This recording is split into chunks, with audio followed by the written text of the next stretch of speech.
Have you ever woken up one morning and felt an unfamiliar emptiness, as if a part of you had been slowly fading away?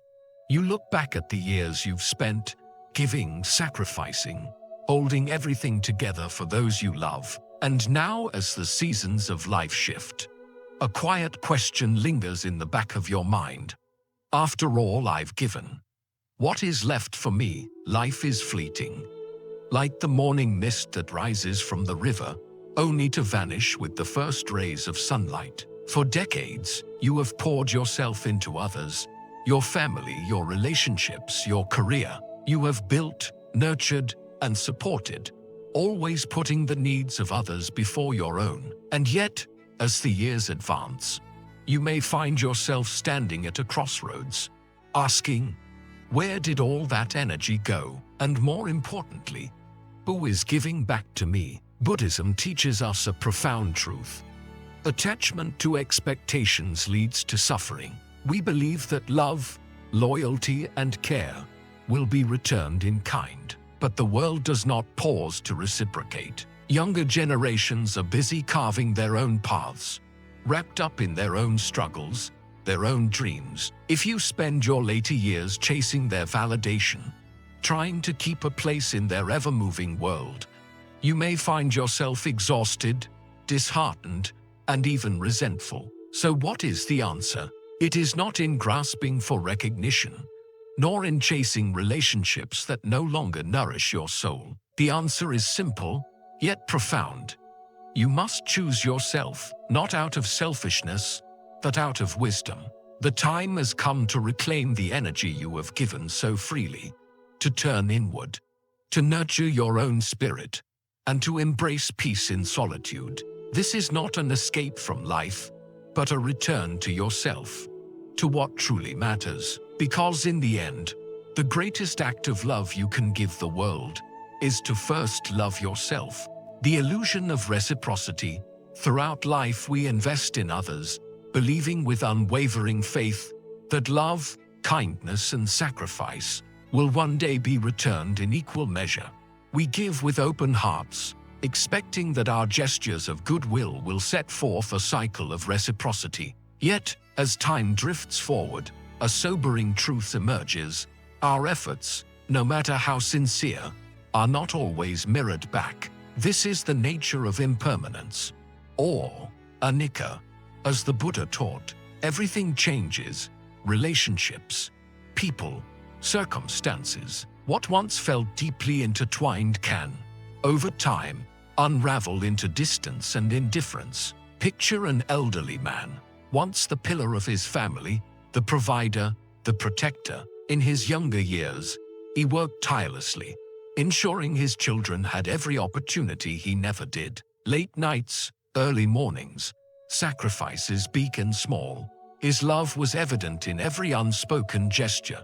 He assumed, perhaps naively, that one day, when he needed them, they would return the favor. Yet, as the years passed, his phone rang less frequently. The family dinners he once hosted became rare occurrences, replaced by hurried check-ins and empty promises of visits that never materialized. He sits by the window, watching the world move on without him, realizing that love given does not always return in the way one hopes. This illusion of reciprocity is deeply ingrained in human relationships. We tell ourselves that kindness begets kindness, that loyalty ensures loyalty. But the river of life does not flow in predictable patterns. It carves its own path, often moving away from where we had hoped it would go. The expectation that others will give back in the same way we have given is a silent contract that we write in our minds. Yet no one else has signed it. Take the story of May, a woman who spent her entire life as the backbone of her family. From a young age, she cared for her siblings, later devoted herself to her husband, and eventually poured her soul into raising her children. She was always the one people turned to in times of crisis, the fixer, the nurturer, the constant source of warmth and stability. But as she grew older, she found herself sitting alone in the home that once echoed with laughter. Her children, now adults with families of their own, were preoccupied with their own lives. She called them often, but their responses were brief, hurried. "I'll visit soon, Mom," they would say, but soon never came. At first, May was heartbroken. She wondered what she had done wrong, why the love she had given so freely seemed to have disappeared into the void. But through years of reflection, she came to understand something profound. Attachment to expectation is the root of suffering. Love exists, but it does not adhere to the laws of fairness we impose upon it. She had given out of love, and that in itself was enough. Her peace did not need to come from being reciprocated, but from knowing she had loved fully, without conditions. Buddhism teaches us that suffering arises from clinging. Clinging to people, to outcomes, to ideas of how things should be. The moment we release this grasp, we free ourselves. Love, like water, must flow naturally. When we try to force it into a container of expectations, it stagnates, turning into resentment, bitterness, or sorrow. True generosity, the kind that brings peace, is given without strings attached. There is liberation in understanding this truth. Instead of dwelling on what was not returned, one can shift their focus inward. Give, not because you expect, but because it aligns with who you are. Care for others, not as a means to secure future affection, but because it brings you fulfillment in the present. And when life inevitably shifts, when people drift away, when love is not returned in the way you had envisioned, meet it with acceptance rather than pain. This does not mean we should resign ourselves to loneliness or expect nothing from anyone. Rather, it is about finding balance, cherishing the love that is present, releasing the longing for what is absent, and understanding that each soul walks its own path. Some will return to us, and some will not. And that is simply the way of things. So let love be like the wind, felt, but not held.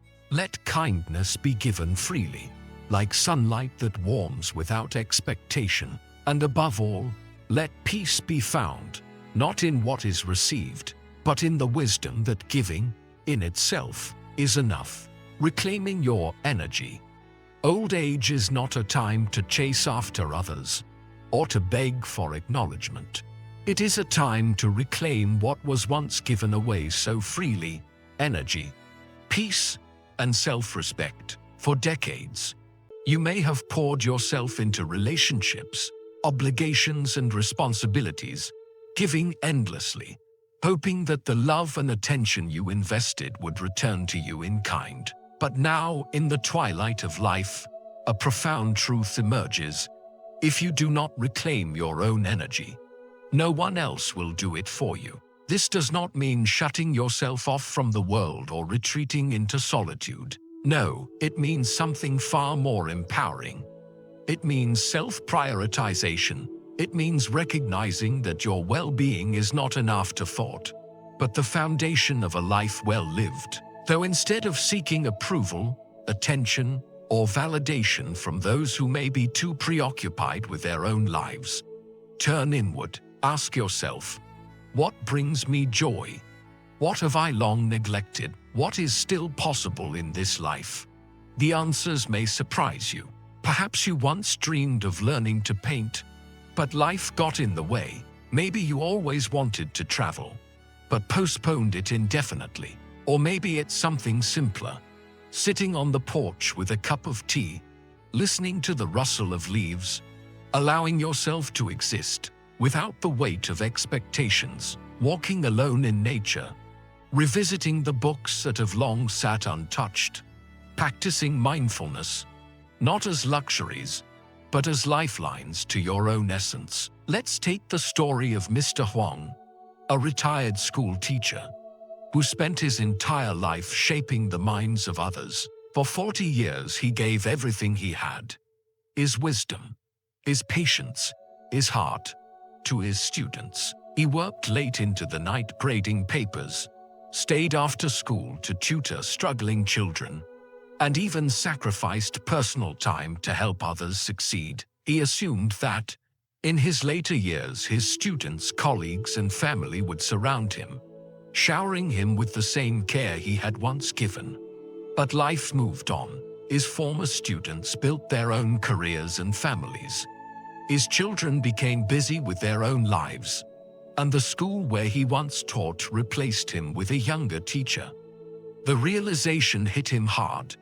He had spent so much time giving to others that he had forgotten to give to himself. One day, a friend suggested he pick up the violin, a childhood passion he had abandoned. At first, he hesitated. "I'm too old to learn something new," he thought. But with nothing to lose, he decided to try. The first few weeks were frustrating. His fingers were stiff, the bow felt unfamiliar in his hands. But slowly something miraculous happened. The music began to flow, not perfectly but beautifully in its own way. He felt something he had not felt in years, a sense of fulfillment that was entirely his own.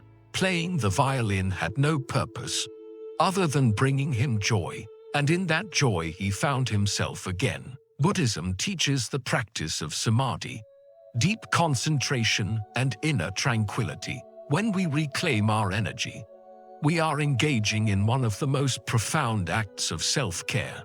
This is not indulgence, nor is it selfishness. This is wisdom. It is the realization that your own well-being is just as important as the well-being of those you once cared for. Think of a candle that has burned itself to the wick, flickering weakly after years of illuminating others. If it does not take time to replenish its flame, what light will remain to guide the way? Your energy, your peace, your sense of self.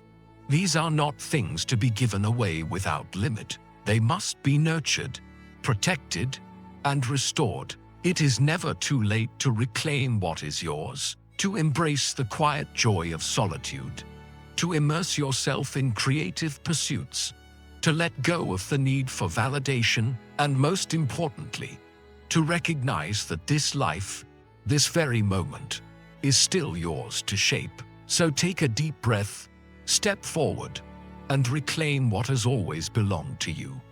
Your energy, your peace, and your right to live fully, unapologetically, and without regret. The power of silence. Silence is often misunderstood. In youth, people feel an overwhelming need to speak, to explain themselves, to defend their choices, to debate, to prove their worth. They raise their voices, hoping to be heard, believing that words alone can shape reality. But as one ages, a realization dawns. Most people do not listen to understand, they listen to reply. Conversations become battlegrounds where words are weapons, and yet more often than not, no one truly wins. Buddhism teaches that speech should be measured and purposeful. Right speech, samavaka, is one of the eightfold paths to enlightenment. It does not mean remaining silent at all times, but rather choosing words wisely, speaking only when necessary, when words serve a purpose of truth and kindness, and when they do not, silence is often the wiser path. There is a story of an elderly monk who had once been a celebrated scholar. He had spent decades debating philosophical concepts, engaging in discussions that at the time seemed vital. But one day he encountered a young, arrogant student who challenged him. The boy, full of bravado, spoke in rapid bursts, attempting to prove that the old monk's knowledge was outdated. The monk listened, nodding occasionally, never interrupting. When the student had finished, the old monk simply smiled and said, "Thank you for sharing your thoughts." Then, he walked away. The student was stunned. He had expected a rebuttal, a counter-argument, some form of validation for his engagement. But the monk had given him nothing to push against, no resistance, no conflict. Over time, the young man came to realize the lesson in that silence. Not every battle needs to be fought. Sometimes, the greatest wisdom is in knowing when to let go. Picture an old man arguing with a younger colleague, trying to prove that his years of experience should be respected. The young man, eager to assert himself, dismisses his wisdom, insisting that times have changed and that experience is outdated. The old man could argue, could try to convince the younger one of his worth, but instead, he simply smiles and walks away, carrying his wisdom within him, needing no validation. That is the power of silence. In a world that prizes noise, constant notifications, opinions, arguments, it takes strength to choose stillness. The modern mind is conditioned to respond, to react, to be heard at all costs. But silence is a discipline, a skill, and above all, a form of wisdom. It is the ability to listen without rushing to speak, to observe without the need to correct, to let others hold their opinions without demanding agreement. There is an old Zen saying, "Do not speak unless you can improve the silence." How many words spoken in frustration or pride truly improve the moment? How often do we regret the things said in anger or haste? True power lies not in how much one speaks, but in how much one understands without having to say a word. Consider a mother and daughter locked in an argument. The daughter, full of youthful passion, accuses her mother of being too controlling, too overprotective. The mother, wounded, feels the urge to defend herself. But instead of arguing, she listens. She lets her daughter speak, lets her emotions run their course. When the daughter is finished, the mother takes a deep breath and says, "I hear you." That moment of quiet acknowledgement does more than any lengthy defense ever could. Silence, paired with presence, has a weight that words often lack. This is not to say that silence is always the answer. There are times when words must be spoken, when injustice must be called out, when truth must be defended. But the difference is in intention. Are the words spoken out of ego, out of a need to be right? Or are they spoken with clarity and purpose? A wise person knows when to speak and when to remain silent. They understand that silence does not mean weakness. It means mastery over one's impulses. It means knowing that some conversations are not worth the energy, that some arguments cannot be won, that the peace of mind gained from walking away is worth more than the fleeting satisfaction of proving a point. So the next time you feel the need to defend yourself, to argue, to prove your worth through words, pause. Ask yourself, is this necessary? Will my words bring clarity or only more noise? If the answer is unclear, choose silence. Let your wisdom speak for itself. Because in the end, it is not the loudest voice that holds power, but the one that speaks only when it truly matters. Observing instead of interfering. There is a deep-seated urge within us to correct, to guide, to step in and shield others from the mistakes we once made. It comes from a place of love, from experience hard-earned to our own struggles. We see a child making a decision that we know will lead to disappointment. We watch a friend trapped in a pattern of self-destruction. We feel the impulse to intervene, to save them from pain, to offer our wisdom so they do not have to suffer as we once did. But here's the reality. Wisdom, when given freely and unsolicited, is rarely accepted. Most people must walk their own path, stumble on their own stones, and learn through their own experiences. Buddha himself, when asked to intervene in the quarrels of others, often responded with silence, not because he was indifferent, but because he understood the nature of suffering. Pain is a teacher, struggle is a sculptor, carving away ignorance and illusion, shaping the soul with every hardship endured. If we step in too soon, if we rob someone of their lesson, we deny them the growth that pain was meant to provide. The caterpillar must struggle out of its cocoon to strengthen its wings. If someone peels it open too soon, the butterfly never flies. Take, for example, The story of Anand, a devoted son who watched his father gamble away their family's wealth night after night. Anand pleaded with his father to stop. He presented logic. He expressed his pain.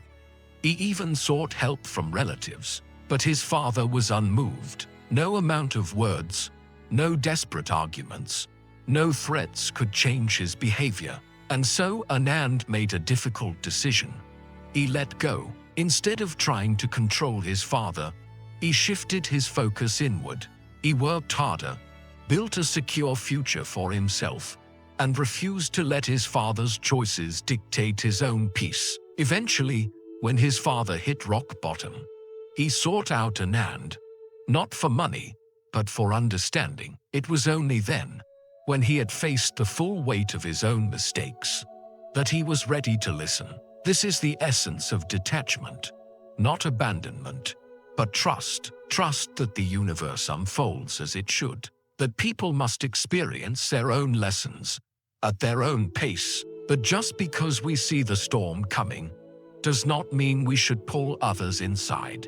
Sometimes they need to stand in the rain to understand why shelter matters. Detachment does not mean indifference. It is not coldness or apathy. It is the ability to love without possession, to care without control. It means focusing not on changing others, but on what is within our reach.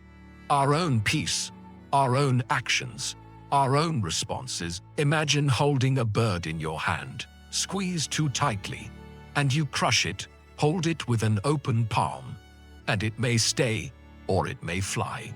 But either way, it is free, and so are you.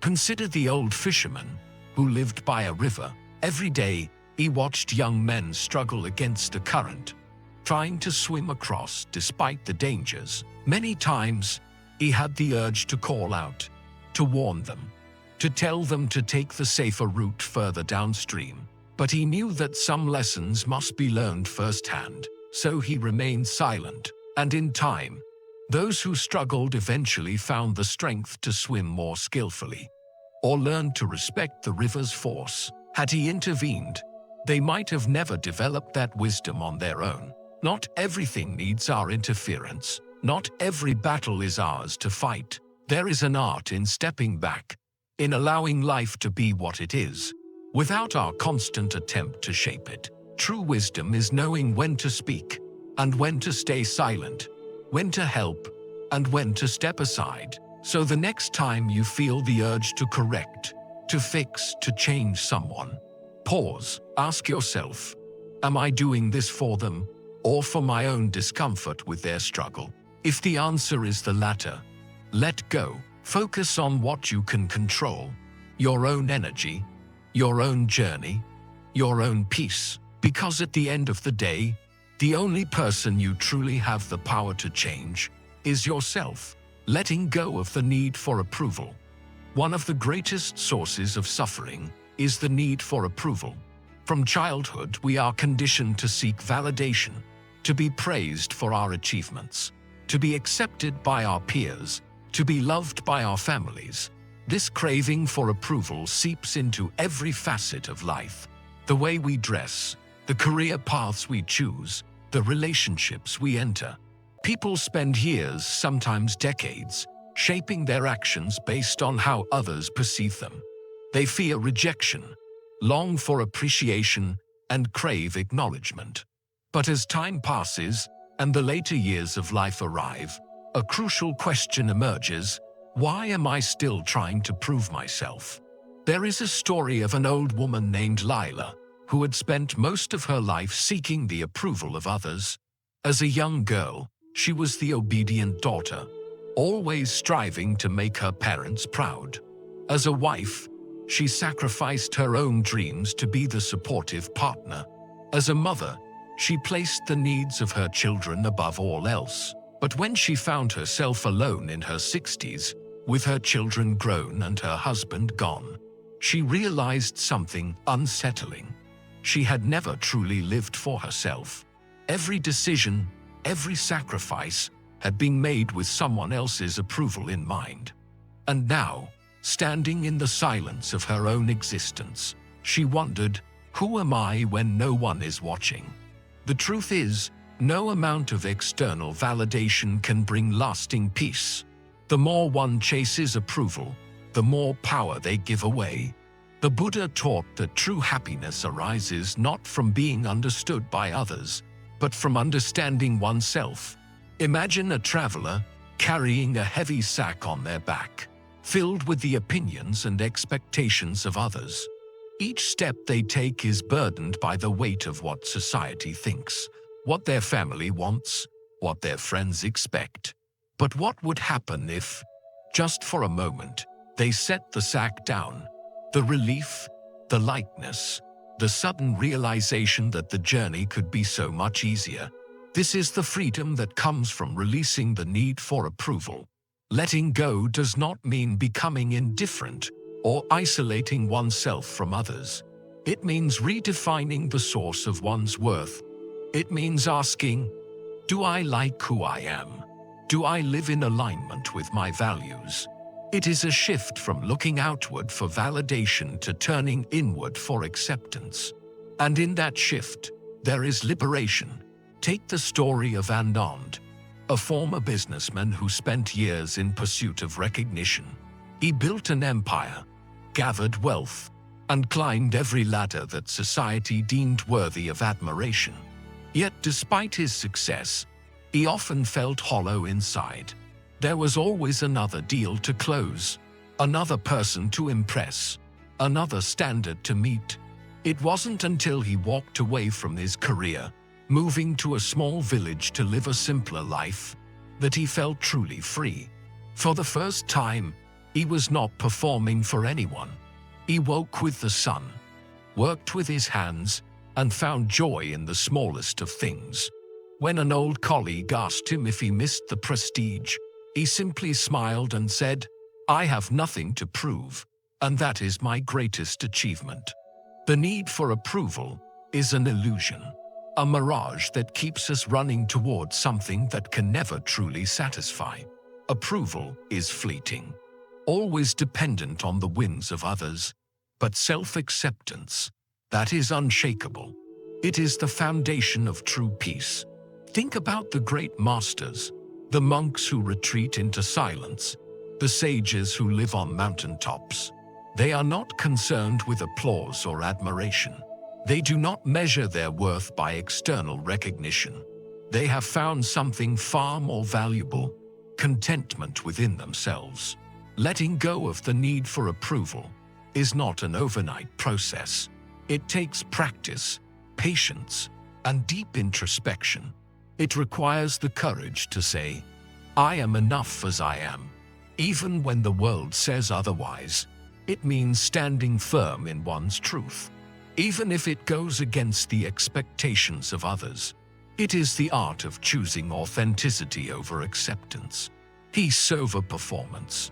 So ask yourself, what would my life look like if I stopped seeking approval? What choices would I make if I truly didn't care about the opinions of others? And then, slowly but surely, begin to walk in that direction. Because at the end of the day, the only person whose approval you truly need is your own. Conclusion: choosing yourself. The greatest act of self-respect is recognizing that personal well-being is not a luxury. It is a necessity. For too long we have been conditioned to believe that prioritizing ourselves is selfish, that choosing peace means turning our backs on others. But the truth is, you cannot pour from an empty cup. Your body, your mind, your soul, they all require care. Just as surely as a tree needs water, sunlight, and space to grow. Think about it. When was the last time you truly checked in with yourself? Not just physically, but emotionally, mentally, and spiritually. When was the last time you sat in silence and listened to your own thoughts, your own desires, your own truth? Life has a way of sweeping us up in obligations, in expectations, in the relentless demands of others. But here, in this moment, you are being called to return to yourself. As you enter the later years of life, Remember this, you owe no one an explanation for choosing peace. You do not need permission to prioritize yourself. Happiness is not something given. It is something claimed. Let go of resentment. Release expectations. Allow yourself the freedom to step fully into your own presence. You have spent years, perhaps decades, giving, sacrificing, and shaping yourself to fit the needs of others. But now, this chapter is yours. It is time to nurture your own well-being, to cultivate joy, and to embrace the simple, profound contentment of just being. There is a quiet strength in choosing yourself, not out of defiance, but out of love. Love for the person you have become. Love for the journey you have walked. Love for the life that still lies ahead, waiting to be lived on your own terms. The river of life flows forward, and so must you. Not in search of validation, not chasing approval, but moving with the gentle ease of someone who knows that peace is not found outside. It is cultivated within. So take a deep breath. Feel the weight lifting from your shoulders. Step into your next chapter with grace, with purpose, with unwavering self-respect. And remember, your happiness is not up for debate. It is yours to own, yours to create, yours to embrace. If this message resonated with you, if you felt even a small shift within your heart, consider subscribing to this channel. Here we walk the path together, finding wisdom, peace, and strength in every step. Let's continue this journey toward a life of true fulfillment, one where you are finally, unapologetically, choosing yourself. Thank you for being here. Until next time, take care of yourself, because you are worth it.